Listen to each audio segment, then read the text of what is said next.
Hi, welcome to the Keepers of Nerddom. This is Chris. And I am Cody. But hey, we are so glad for you guys to join us today. We wanted to have a part 2 to the review of the show Invincible. Because let's be honest, what do you think of the show, Chris, after having seen the full season? Man, it's... This time I couldn't keep myself from looking up and learning about the comics. Like, it's just... It's just... back to back, like, oh, this is pretty good. What just happened? Yeah, it was. It just kept revving up. Like, I will say, I think the first episode is still one of my favorites, but the 7th and the 8th episodes were right there. Probably 7th was tied with the first. And that was because, well, we'll get to spoilers in a minute, but really, first off, what do you appreciate most about the show? Their setup and then redirect. What do you mean by that? Go ahead, continue on. That's interesting. I don't want to get into too much of it until we get into spoilers. Okay, all right. Yeah, for one, it's like you look at the voice cast; they're so good. So J.K. Simmons, I've loved J.K. Simmons ever since he was J. Jonah Jameson in the Spider-Man films. But just the fact that they took him again and ran with it, and it's straight up him, and he's, it reminds me of like when they did Invincible or The Incredibles 2. The one thing is, it's been so long that the voice actors, occasionally I could tell for Mr. Incredible, the voice actor is older, and you could just tell he's a little bit slower and not as energetic. But with J.K. Simmons, like, he's calm at points, but man, he brings the heat. He goes at it. When he's angry in the show, like, you feel like you're still looking at 30 or 40-year-old J.K. Simmons, and he is right back there in that chair as J. Jonah Jameson with all that gravitas, all that energy, and he is just going, "Are you serious?" It's amazing. Like, he doesn't pull any punches, literally. Oh man, literally. And it's so good. And then the plot, like, every time we talked about this the first episode, is that the show really doesn't. It has things that you were kind of left hanging for a while, but then they're not. They resolve a lot of it. Yeah. Not always in good ways, like in the sense of not like bad writing, but like, ooh, that's awkward. Yeah. Or weird, like, or... It's uncomfortable at times. Yeah. So we're going to get into spoilers pretty quick because this show is just that good. And we wanted to make sure you just know that this show is something you should watch. And if you haven't, go watch it. And we would appreciate down in the comments, if you've already watched it, share your thoughts, what you think the most about of this show. Like, who's your favorite character? And hopefully not Amber. Is that his girlfriend? Yeah. Yeah. Ugh, Amber. She's such a punk, and we'll talk about her. Yeah. But just share down there. We'd love to have you subscribe and talk with us. It's just such an exciting show. But please watch this show. And if you already have, who is your favorite character? Like, who do you think's the most powerful in the show? Because I think I know the answer pretty easily. But I don't know if you do. Okay, spoilers now. Here we go, because we'll start with this question. Who's the most powerful character to you, Chris? I don't think they've been revealed yet. Really? But that's because I started reading about the comic books. Oh, that's fair. That's fair. I haven't read a full thing into the comics. I did look up a little bit about the age stuff with Viltrumites, but yeah, I will totally say, with everything we keep seeing from Adam Eve, I think she is the one that can defeat Viltrumites because she can erase things. Yeah, she can just change matter. She does. Like, she just built her own house, and then at first you're like, okay, so she can just bring stuff together. No, she is literally calling things out of into existence, and it's like, oh my word! What? She's been on Teen Team, just this knockoff group of whatevers, and I mean, she's basically Scarlet Witch. Yeah, she is powerful, but a mentally stable Scarlet Witch. I mean, not as mentally stable as she was, because her home life was kind of sucky, but so she moved out, so I think she's working on that. I mean... She seems stable now. If you watch WandaVision, we saw her home life. Very true. Very true. But yeah, she's generating things. She actually, just completely cleans herself off instantly and resets her suit. And she just has the ability, she just creates a door out of the side of a building. but it seems like she has the ability to just and she stuff. erases her parents' front door so Dad can't come outside. She has the ability to create stuff out of nothing as well, which is kind of a crazy show. Just with that, so I honestly think she's one of the most powerful that we've at least seen, because she has the ability of, she could chop off a Viltrumite's arm by just going, nope. I mean, she can just say, "You're not there anymore." Yeah. So that's one of those things that's very interesting to get into with it. Viltrumites are very interesting, and we should talk a little bit about that. One of the things I think that we should look at is just some of the other characters. Like Team gets bumped into, most of them, into the global, basically Guardians just of the like Globe. Guardians of the Globe. Yeah. Thank you. It's funny because not all of them really should be there. Duplicate Girl. Duplicate. Thank you. It's a cool power, but it's not the main frontline superhero team. I mean, really, when you think about it, like, if you want to go more realistic, like, she's just cannon fodder. She's just there to take the hits. She's the team's tank. She is the trash mob cleanup. Yeah. And I think that's really interesting. One of the things that I think is pretty interesting to see is that Rexplode is another one. Like, he's not that strong of a character. He really seems like he's just a normal human as far as durability, and he makes explosions. Yeah. And that's what's really weird with the Guardians of the Globe. It's like you have Duplicate, you have Rexplode, and then you get the Shrinking Girl. I don't even remember her name. Neither do I. Yeah, she's in the background. Yeah. Both literally and miniaturely. Yeah. And not a great power set there. Monster Girl is such a sad, tortured thing. Yeah. Because every time she transforms, she de-ages. And we're not sure on specifics about it. And there was one fight that she said cost her 2 weeks. Yeah. So we don't know what that looks like. Right. And so she looks like she's like 12 to 14, but actually she's 25, I think somewhere she said she was. Yeah. So what a torture existence. The interesting thing is she could technically live forever. Yeah. But that's also the requirement of her surviving through things, because I mean she gets beat the snot out of in episode 4 or 5 when they go to help Invincible. Yeah. And man, it's scary. Beast something. Yeah, which is voiced by Michael Dorn, who is Worf in the Star Trek The Next Generation. And he always plays characters like a Beast or someone similar to that in cartoon stuff. Like he's the voice of Darkseid's son that was switched from not Apocalypse, but the good one. Okay. New Genesis. And so, man, I'm drawing a blank on his name, but he plays those kind of characters that look like a beast or are literally like a big cat. It's just funny because you just always go, there it is. And Mark Hamill's also in the show as the tailor, and that's just funny. It's always fun seeing Mark Hamill's voice in a calm person. But we also have Robot that... Go ahead. You just go ahead. So Robot... I don't even know.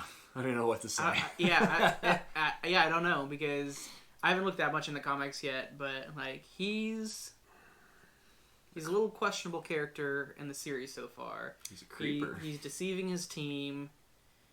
You go through most of the series thinking that he's just a robot, but actually he's a guy who looks like a deformed baby. He's like 33 or something. He says that he's in his 30s, and he falls in love with Beast Girl, Monster Girl, who is in her 20s, but it's kind of like she's... But she looks like she's 12. 12. And so then he gets himself a body, which is literally made from Rexplode's DNA, when he's like 12. Yeah. So that he can be with Monster Girl, and she doesn't know what to think about it, but then she holds his hand like 2 minutes later. Yep. And Rexplode, like, he's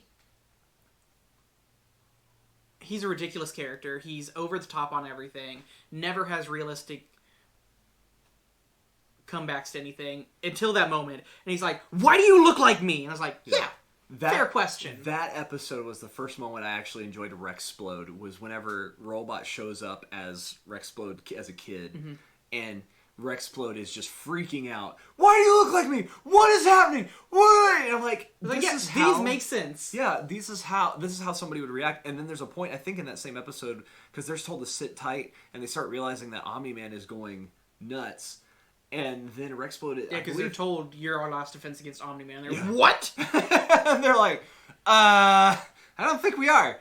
And there's a point, I believe, in that moment where Rexplode turns and goes, I think I know what happened to the last Guardians of the Globe, as he goes and looks over at the blood splatter that's been left by the director of the secret government agency. Yeah, Cecil. Cecil. I like Cecil. Cecil doesn't like Cecil, though. No. And that was the first moment I enjoyed Rexplode, because he was reacting as a normal person would whenever everything's coming up. I mean, when all that's going, you can't expect anything but a ridiculous reaction, because everything's ridiculous. It is. Side note, I can't wait to really see Black Samson's power set really fully. And we haven't really gotten to see when we're introduced to him, he makes it onto the Guardians of the Globe, but he doesn't have his powers anymore. He has a suit. And then he's damaged highly, and then he has his powers back. They shock him in the hospital to try to bring him back with his heart, and apparently his powers are somewhat electric based, I guess. Maybe. But it jumpstarts him, but we haven't really seen exactly what he does. Yeah. Which is going to be really kind of exciting. But he used to be a member of the Guardians of the Globe. Right. So he was so apparently he's powerful enough to be on the team. I know. I can't wait to see his. So he might be one of the most powerful that are actually on the Guardians, which is kind of awesome. And we don't actually know what he does. Yeah. Truly. At least from the show so far. But the last two episodes really, and side note, guys, there's those middle episodes are so good. Like his gay friend, I can't remember his name right now. I keep wanting to say Mark, but I'm like, no, that's Invincible. He was a background character until the episode where they went to the college visit, and it really just put more of story there, and that's when he actually first realizes that Mark's invincible. And it's such a good development, and then the conversations behind that, and then once Mark tries to tell Amber after that episode that he is invincible, and she actually already knows. Yeah. She already knows, and she doesn't care.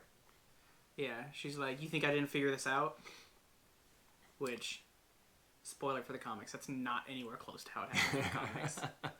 Yeah, and she does not figure it out. She's mad that he didn't trust her enough to tell her, and it's like, he even says something about it, like, I was going to, but really, it's also a logic problem of, they've been dating like 5 or 6 months. Yeah. And it's a trust thing. It really is a trust thing, because you're not going to tell somebody you're a superhero right away. Yeah. Because, like, they weren't close before they started dating, or at least the show doesn't make it seem like that at all. Yeah. And she's just a very frustrating character. Yeah. They actually do a really good job with her in making it's like Captain Falcon and the Winter Soldier. I can't ever say it. Captain America and the Winter Soldier now. Yeah. But just like John Walker, you love to hate him. Yeah. Because they wrote him well in that sense of he's trying to live up to Steve Rogers, but good luck. Yeah. But the side note of that show was Falcon went, I can't live up to Steve Rogers. Yeah. And so he gave it up. But I'm going to do it anyway. But then he's like, you know what? Somebody has to step up. And I'm like, that's cool.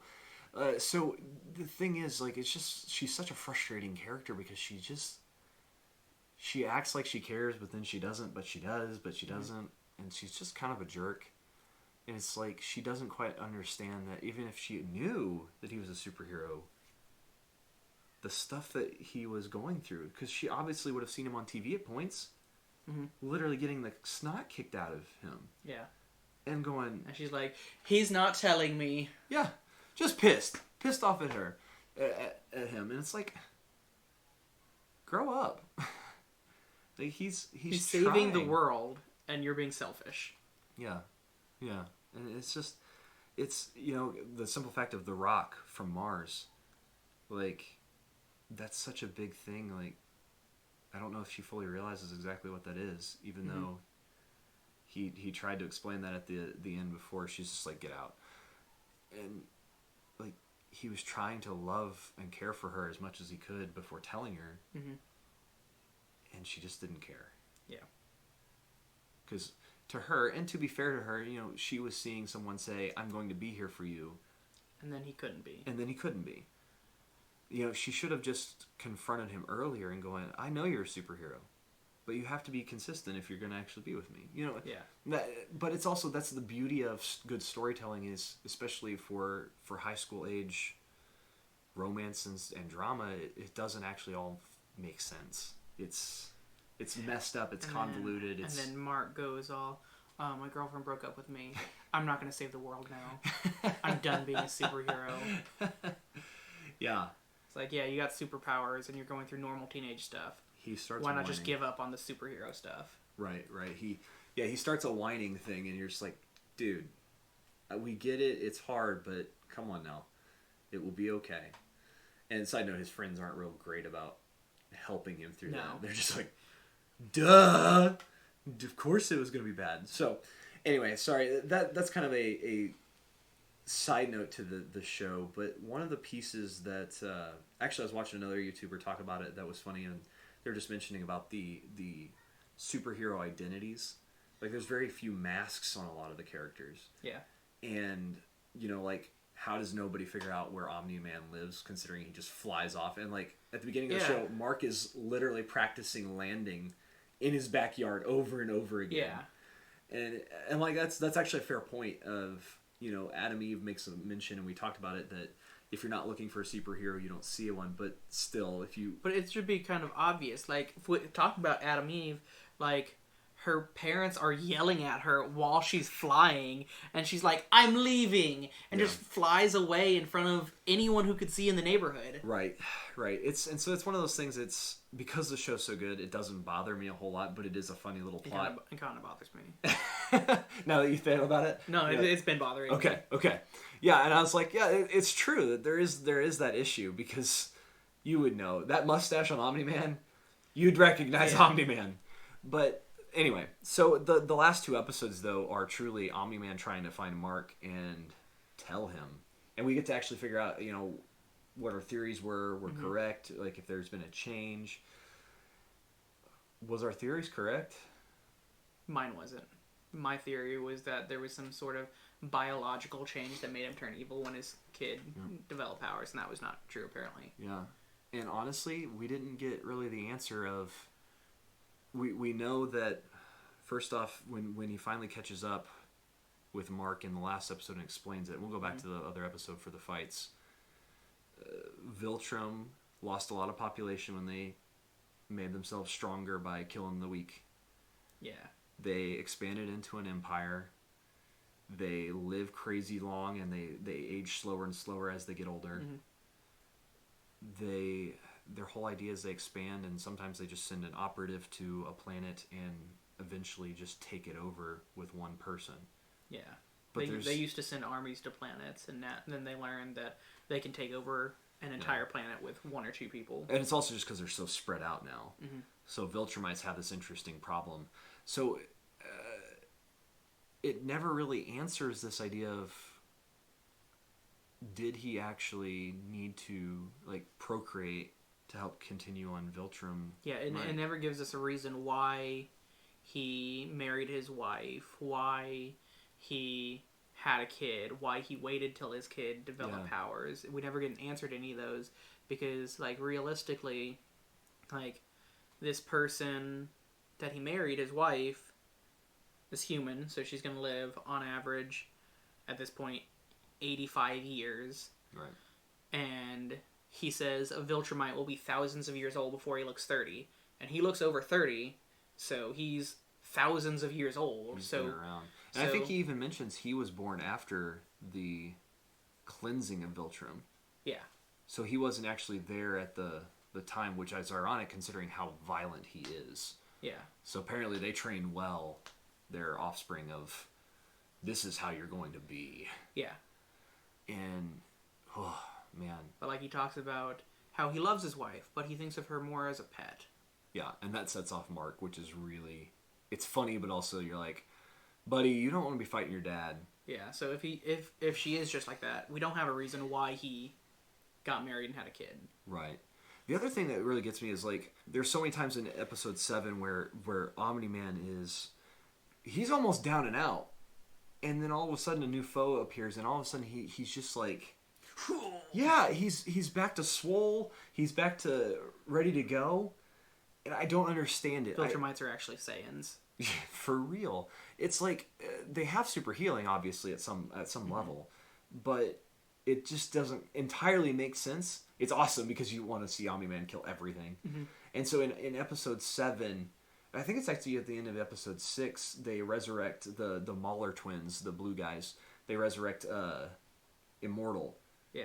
And we find out we're pretty sure he's actually been Abraham Lincoln. Abraham Lincoln. Which is funny because then if you think Abraham Lincoln's body was paraded around in a carriage for like several months. So was Immortal actually carried around, or did he just like walk away and they just took an empty casket? Right. Like, or was he healing during that whole time? Yeah. I don't know. It's just funny to think about. But Immortal wakes up and immediately they try to mind control him and it doesn't work. Something was busted with the collar, or just Immortal's that crazy. And then he's just like, "Where's Omni-Man?" Yeah. And then goes straight to Omni-Man. Yeah. He knows where Omni-Man is somehow. He flies off and knows where he's at.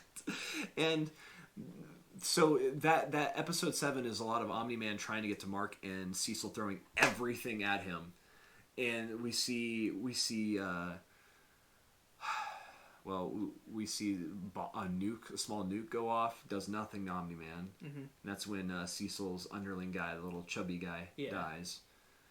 And then Omni-Man is flying, and they do the epic death laser. The death laser from the satellite, and he just like looks at the camera. He wouldn't dare. Yeah. that line, you wouldn't dare. And then nothing happens to him. He just gets up. Well, there's something big that happens in that whole thing. All the crows die, and it's so funny because they land and go. It's such a great little scene. And then he flies at the satellite. They hit him again, but this time he doesn't even like go down. He just and then destroys it. Just wrecks it. And then they attack him, I believe, with the weird cyborg things from an episode or a few back from the college visit. Yeah. And they're actually dead soldiers this time. Yeah, the super soldiers. Yeah. And we're like, from what we saw, they could take on Mark. Yeah. We started to realize after Omni-Man was fighting with them, Mark and Omni-Man really aren't on the same level. Most, no. So apparently he is Viltrumite, and either their powers grow as they age at some level, or because Mark's only half, he really isn't as durable or strong. Yeah. But, man, that happens, and then they finally send in the crazy tentacle monster thing. Yeah.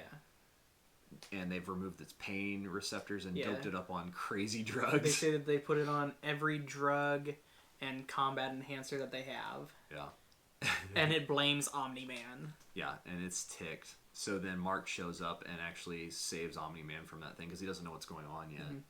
He doesn't know his dad's a flippin' murderer. Yeah, until he sees Omni-Man rip Immortal in half, and then Mark doesn't question... Immortal was dead. How's he back? I guess he isn't immortal, but they just... So yeah, the Immortal gets that ripped in half thing, and then here comes Omni-Man up to Mark, blood soaked, after Mark's just witnessed karate chop in half, and is like, we need to talk.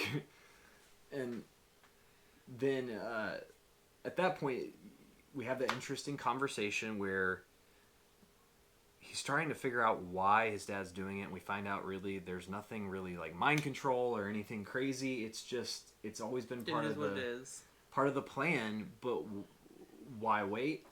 Yeah, we don't really know that. Yeah. He's been there for, I guess it's not really clear how long he's been there, is it? At least 17 years. Yeah. But probably a little bit longer than that. I mean, as far as we know, he could have been there 18 or 19 at least. Well, I'm saying he could have been there 100 years. Yeah, it does seem... Well, no, because it shows him save his eventual wife from a car falling on her, and he's still in Viltrumite attire. Okay. So he hasn't acclimated yet. Okay. Yeah, it's a flashback that they have. So it's been pretty recent. But then, what does he say to Mark that sets him off about... And Mark starts fighting him? Oh, he's like... I do love your mom, but more like a pet. Yeah. Yeah, and it reminds me a lot of, and there's even memes now, because it's true, it's Star-Lord. Star-Lord's all good with his dad until his dad confesses. I couldn't stand not being with your mom. I had to put that cancer in her brain. Yeah, you're like, what? Why would you even say that right now? Like, that's just stupid. And then they fight, and you realize that Omni-Man is clearly on a very different level than Invincible. I really do think it's just because he's full 100% Viltrumite. Or at the very least, maybe Viltrumites get stronger. See, I don't think that it has anything to do with him being full Viltrumite, because he says that Viltrumite blood's so pure that you're basically 100% Viltrumite. I think it's just that that's true. He says that by the time Mark looks 30, he'll be thousands of years old. He definitely looks more than 30, so he's definitely thousands of years old. He's had centuries of training. Well, it just seems, though, too, beyond just training, like, he'll take punches from Mark and it doesn't even faze him. Almost like something he didn't confess is that they get stronger with age. And we don't know that yet. I mean, that could be, but, like, you can see the muscle on him. It's true. And people who go through training can take a hit a lot better than people who don't. That is true, because Mark doesn't have the muscle that his dad does. Very true. So, I think a lot of it has to do with his age and training. Okay, that may be very well fair. I love that moment where they're fighting, and then like there's a subway train where he literally just holds him up through that. Omni-Man's blaming Mark for everything that's happening as he's killing thousands of people. Yeah, if you would just side with me, none of this would happen. And it's so demented, but it gives you a very interesting character stuff, and again. J.K. Simmons is just so good. At first, when the show started, he was a little quiet at times. Mm-hmm. And I was like, man, he's getting a little older. I got concerned about that, but my word. His speeches, his yelling in this was just straight up J. Jonah Jameson, J.K. Simmons in Spider-Man 1 and 2 all the time. You know, it's so good. And the moment where he's about really to kill Mark. I mean, he's about to murder his son. Yeah. He even goes, what's 17 years? Yeah. But I can make a new son. Yeah, what stops him? Him realizing that Mark still loves him. Yeah. The flashback of Mark hitting his first home run. Yeah. And Mark says something like, Omni-Man asks him, what would you have in 500 years? And then... Yeah, all these people are going to die. Your friends are going to die. What are you going to have in 500 years? I'll still have you, Dad. I know, it's like, aw. I think, honestly, Omni-Man's starting to slowly crack into more of what humanity's about. I'm really excited for the next few seasons because I've already been looking at the comics. Have you really? Yeah. Dadgummit, dude. But yeah, overall, great show. I will say, this episode leaves on a very kind of lame sauce cliffhangers because there's so many things it shows at the end of, like, coming up. It's both exciting because you know there's more, but I like a show that, for the most part, likes to resolve a lot of the things and maybe hint at one or two things. And this was like 6 to 10. There's going to be plenty coming up. I can tell you that right now. Yeah, and that's both good and it's just frustrating because how long we have to wait to watch the show again. Mm-hmm. So you could go read the comics. But yeah, I'm not going to promise anything. If you don't know anything about the comics, I'm not going to promise you'll learn anything about what's coming up. You'll get general ideas, but even what we've seen so far is very different. And that's interesting. I like when a show really adheres closely to its source material. But I also, I mean, the simple fact is this show it's flipping amazing. Mm-hmm. So I'm on, if this is that good, is the source material that good? Or is it not? I don't know. I think it is so far from what I've seen. And so they changed it and it's still just that good. Mm. Crazy. So overall, Chris, would you recommend Invincible as a show? Yes.